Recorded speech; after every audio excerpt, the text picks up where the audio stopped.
It's horrifying. Evil. Mutation. It builds, turning beautiful into ugly. It is the arch nemesis of all piercing enthusiasts and piercers on the planet. That's right. We're going to talk about piercing bumps today. This is the second part. This one we're going to cover troubleshooting them and possibly solving the problem. Coming up next in Body Piercing Basics, episode number 34. So stick around.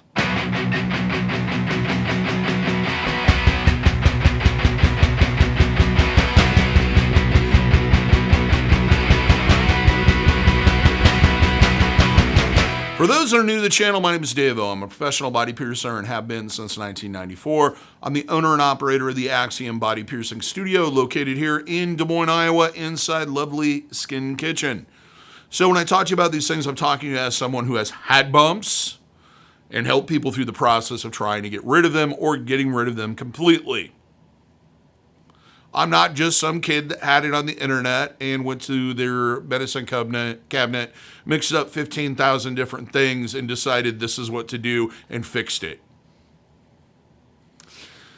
Before we get into this too far, if you have not watched the last video, episode number 33, where I went into what causes bumps and what type of bumps are more common, I would suggest that you watch that before you watch this. Don't worry, we'll wait. We'll be right here. And to watch that, you click on the little, I can never remember. Is it on this side? The little I. It'll pull down a link, and you can do that, or it's in the link is in the description. We'll be here. Just take your time.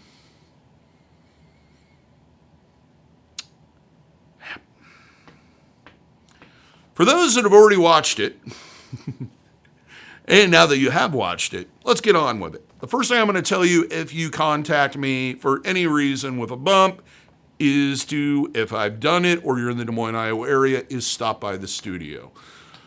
I don't know how to put this plainly, but it is impossible in some cases to figure out exactly what's going on and what the best solution is without seeing the piercing firsthand, figuring out exactly what that bump is, and then going through the troubleshooting process one-on-one. Of course, if you contact me asking for help, I'm going to give it to you, regardless.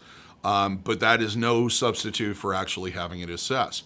So if you have a bump, there's a couple things right off the bat that I'm going to tell you. Get to it as soon as possible. Do not delay. If you start to see one forming, the sooner you get to somebody and they assess the problem and remove that cause, they'll and get on the process of healing it out, the less likely you're going, or the less problems you're going to have to deal with later, the quicker it's going to go away, and the less hassle it's going to be. So that's it. If you cannot find a reputable piercer, or maybe your piercer you don't feel is knowledgeable enough, don't hesitate to go see another piercer with more experience, or more skilled, or more educated, and ask them. I have helped people that I had absolutely nothing to do with the piercing itself, did not make $0 on it, and it's always been because I feel it's important, and I love piercings, and I'm passionate about it. I want everybody's piercing to heal out, regardless of who's done it. So I'm happy to help you through the process or give you any hints or make that better. If you feel like you're not getting any answers at all, don't hesitate to go see a licensed professional medical person. You know, doctors, PAs, nurses, see somebody who actually has access to treatments that no piercer actually has. It's always kind of a last resort for most people, especially me. The last thing I want to do is go see the doctor. But in some cases, that might be the only option that's going to solve the problem. And if you're not getting it solved by your piercer, then there's no reason not to go see somebody who maybe could have access to treatments that they don't. That said, I covered this in the last video, and I'm going to cover it again. Until you remove the actual cause of the problem will not go away. It's kind of like this. You got a leak in your roof. It's leaking all over the place. Yeah, you can put out buckets and kind of reduce the amount of water damage you see, but until you actually get up on the roof and fix the problem, it's going to continue to cause water damage. It's the same thing with piercing bumps. Until you eliminate what is causing the problem will keep coming back and possibly getting worse and worse and worse. So, no amount. I know you've probably already done a Google search and you've come up with a lot of home remedies. You've gone through your entire medicine cabinet using everything that's possible in there that you can think of. You've also gone down to the local drugstore and probably raided their shelves for various different concoctions, and you've ordered stuff off the internet that smells horrendous and tried that. It didn't work. It didn't work because you didn't finish solving the problem in the first place. This is an abnormal reaction to a piercing. For one reason or another, your body is reacting in a way that is causing this bump. This bump could be a number of different things, which I covered in the last episode. And until you get the cause out of the way, that thing will never go away. So if you came into my studio and you had a bump, the first thing I'm going to do is bring you back into my my area and my station right over there. Wash my hands, put on a pair of gloves, adjust the light if need be, and physically assess what's going on with the piercing, how the piercing looks, the angle of the jewelry, the angle of the piercing, the type of jewelry, etc., and try to kind of figure out exactly what it is. Then I'm going to sit down and I'm going to start asking you, after I remove my gloves and wash my hands, I'm going to ask you a lot of questions. Now, this could feel like you've just gotten sent to the principal's office and I'm trying to find someone to blame, primarily you. That isn't necessarily the case. What I'm trying to do is assess what could possibly be causing this. And I'm not going to blame you for it. Maybe I didn't explain the aftercare instructions correctly. Maybe the person who did the piercing didn't explain the aftercare instructions accordingly. Or maybe they did, and you got on the internet and you got some misinformation from somebody that said, hey, I got my upper ear cartilage pierced, and after 2 days I slept on it, and it was perfectly fine, it healed out perfectly, and I never had a problem with it. That person is probably a mutant. They, for one reason or another, didn't have an issue. You did. That means that when I told you not to sleep on it, I probably was giving you some good advice. So I'm going to ask you questions like, have you been sleeping on it possibly? Have you been wearing any type of protective headgear, helmets, etc.? I'm going to ask you about things that may have changed in your life. Are you using... have you switched cleansers? Have you switched makeup brands? Have you switched hair product brands? Have you not been drying your hair completely before it came in contact with the piercing? Have you, had dietary changes, health issues? Have you had something that's come up that has been stressful? Has there been abuse of the piercing, like your cat clawed it or it got caught on a loofah? Loofahs are evil. And gross. Really, really gross. Throw them out. Don't use them. They're gross. Maybe it's a situation where, and what I'm doing is I'm trying to go through this process of finding out the cause. Now, we've already assessed what it is possibly, so let's figure out what the cause is. The other thing I'm going to do is I'm going to look at the jewelry. If the jewelry is low end or doesn't seem like it has a good polish on it, or maybe the ends are not connected correctly. Maybe it's a defect. Maybe it's just you changed the jewelry too soon, and you bought stuff that isn't great, and now the piercing is reacting to it. So I'm going to go through that whole process of asking all those questions to figure out exactly what's going on. The next thing I'm going to do is talk to you about the aftercare. What exactly are you doing? Are you doing just soaks? Are you using soap? Did somebody tell you used Bactine? Are you using tea tree oil? Are you using anything that may be agitating that piercing and causing the issue? Sometimes, even in the best situations, maybe something doesn't clearly get explained, or maybe the person who did the piercing didn't clearly explain it to you or even give you any information. So figuring out exactly what's going on in the aftercare and what you're using is important. Now, usually if it's a situation where a bump appears, I'll often suggest completely eliminating any type of soaks or any type of soaps or antimicrobial, germicidal, antiseptics, any of that stuff. And the reason being is that you may be having a reaction to the aftercare product. You may have never used this product before, so there's really no way of knowing that. And I'm going to suggest just using sterile saline to see if we can get that problem to go away. It's kind of a standard thing I do anytime I see a bump anymore. It's just like, okay, let's eliminate any possibilities we can, including reactions to the cleaning product. Now, when I talk about sterile saline, I am not talking about piercing-specific formulas and healing power of the ocean and all this other nonsense. I'm talking about a can of saline solution that specifically states sterile, and when you flip it over, there's only things like sodium and water in it. Just plain old saline. The other thing I'm going to suggest is possibly changing the jewelry. If the jewelry is the wrong type, wrong style, or it's a type that is prone to problems, or maybe the jewelry is too long or too short, maybe there's a setting that is causing issues or agitation in the piercing, sometimes simply changing the jewelry is going to resolve the problem. And I do suggest that, especially during the healing process, that you have it professionally changed by a piercer, mainly because it can be more difficult and you can cause a lot of trauma to a piercing if you change the jewelry and just kind of force it in there.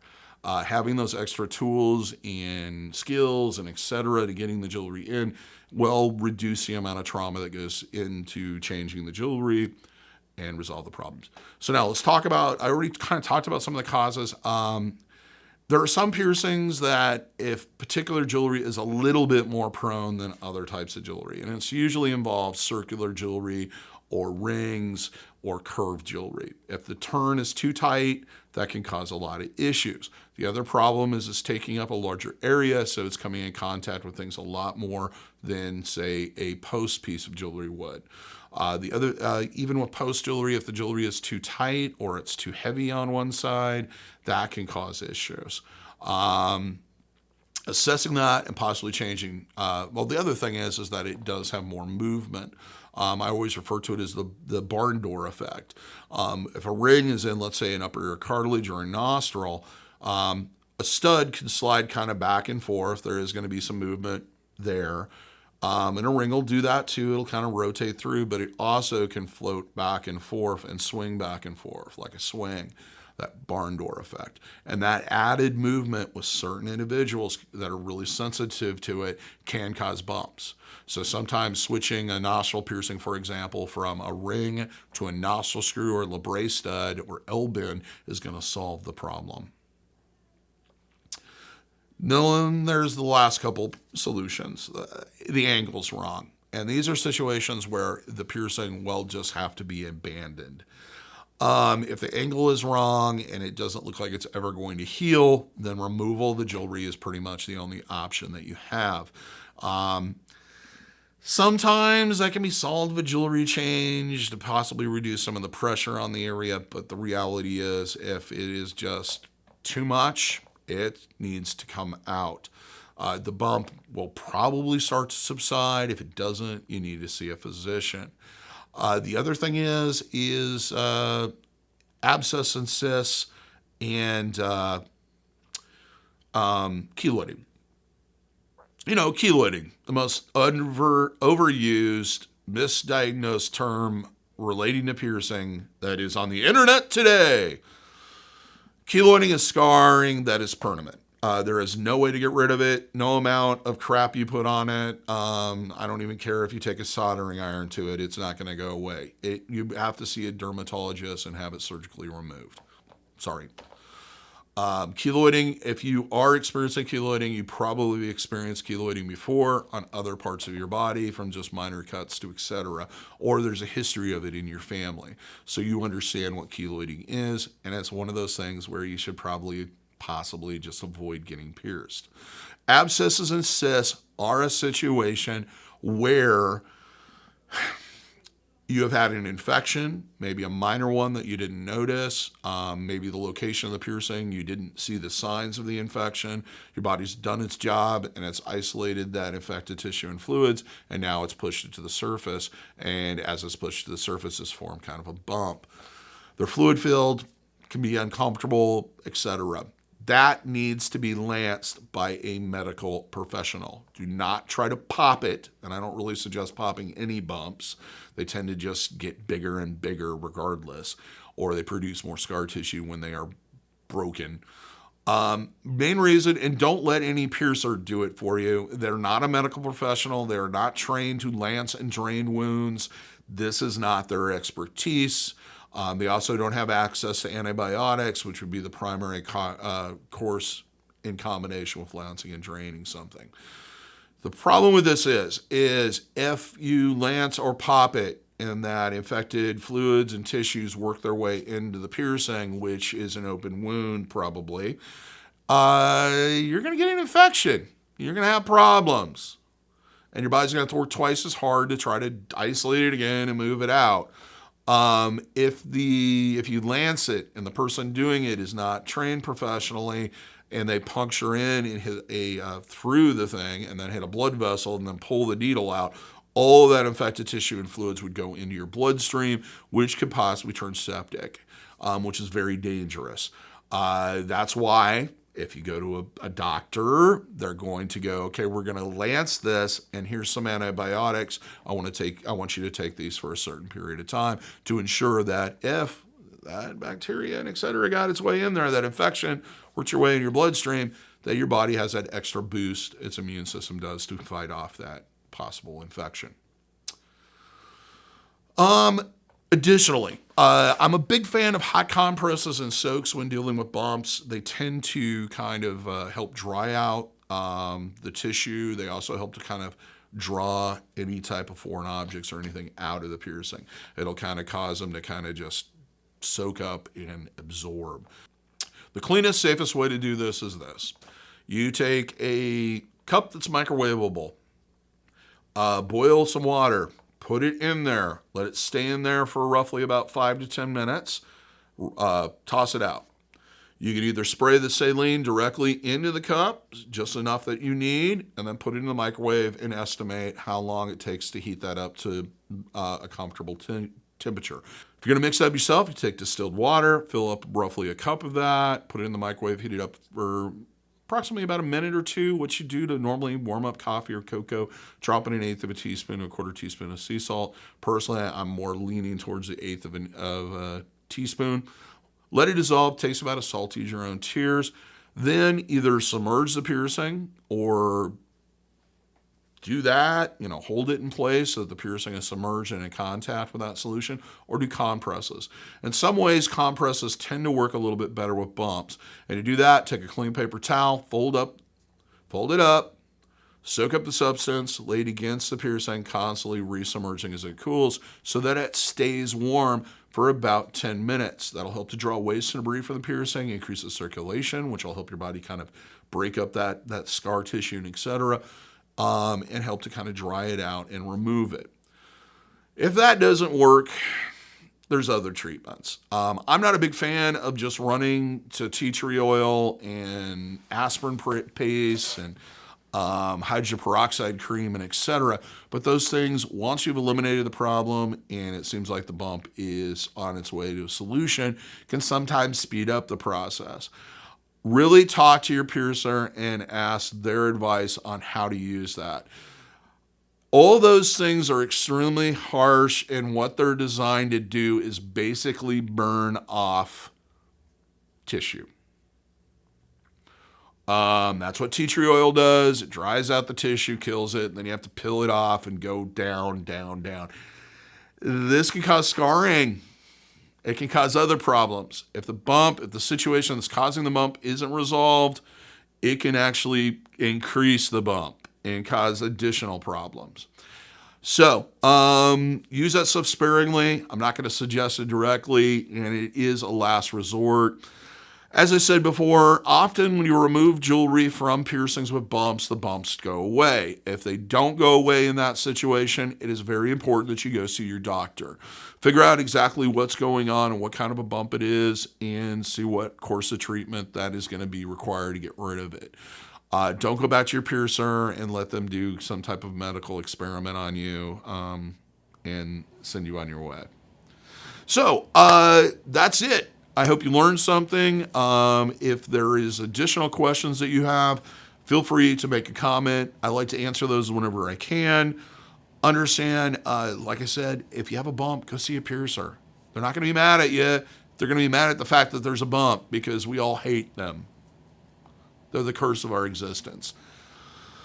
If you have something to add, or maybe you have some magic treatment that you would like to discuss that worked for you, feel free to leave a message or leave a comment. I'm happy to debate you over the value and disvalue of that, and possibly educate you a little bit further on what's going on.